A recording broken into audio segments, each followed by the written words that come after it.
tahaka ny diry ny anahana maniry rano anony no andriny fanahiko anao Andriamanitra. Mangetaeta an'Andriamanitra ny fanahiko dia Andriamanitra velona. Rahovina no tonga ka isehoana atrehan'Andriamanitra.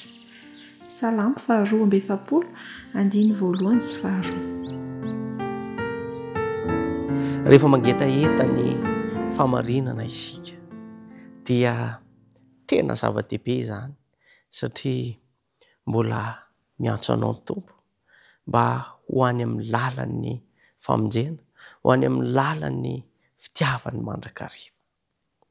Manana famarinana sarobidy ambara amin'ny olona rehetra izay tia takatra ny zava-panahin'ny Tompo, ary ho an'ny rehetra ny fampianarany, ho an'ny olona tsiraray avy ny fampianaran' Jesosy Kristy, na mahantra na manan-karena, na ankizy na tanora na ray aman-dreny.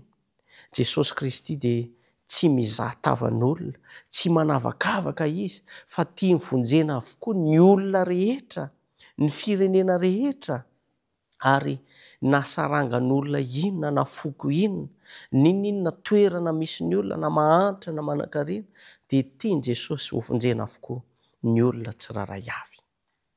Mety ahita zavatra mahafa-po ny sainy ao amin'ny fanambarana tsotra ataony ireo izay endry indrindra nefa tso-piaina indrindra koa, dia atakatra ny famarinana ka handray ireo teny fikasany izay ampitony ny etaetan'ny fanahy. Nampianatra ny olona rehetra, ny lehilahy sy vehivavy Jesosy mba moazana ao anatin'izy ireo ny fandriana tatakatra ny momba an'Andriamanitra.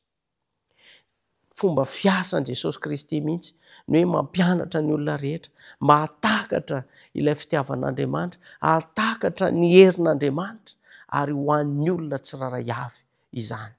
Ry namako, mahatsapa fabangana ao amin'ny fiainanao ve ianao? Moa ve ianao noana sy mangetaeta ny famarinana?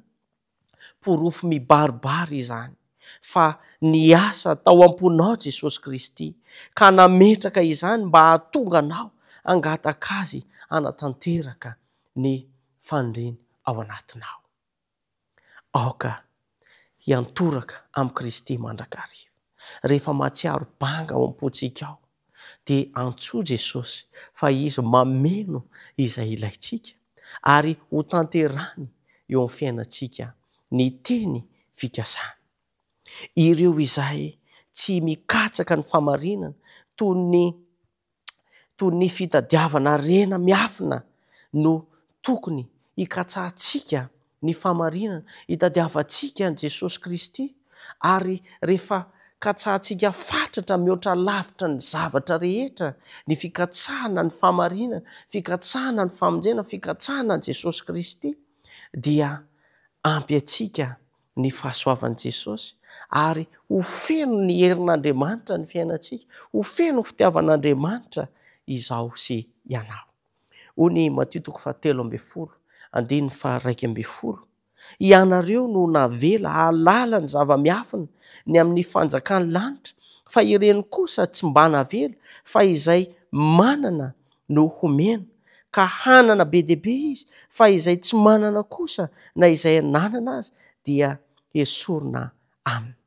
Ireo izay tsy mikatsaka ny famarinana dia tsy ahazo ireo tombotsoa sy fitahiana ny men'Andriamanitra, ka mila katsahantsika mihoatra lavitra ny fikatsahana rena, fikatsahana izay filany nofontsika, ny fikatsahana ny fitiavan'Andriamanitra sy ny famarinan'Andriamanitra.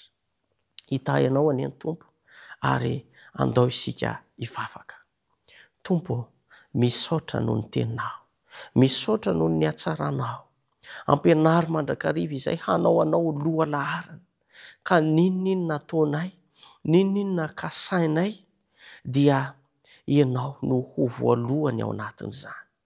Ary aoka izay hikatsaka anao mihoatra lavitra noho ny zavatra rehetra, ary izany fikatsahanay ianao izany no hitarika anay ho amin'ny famonjena, hitarika anay ao anatin'ny fiadanana, hitarika anay ao anatin'ny fanantenana.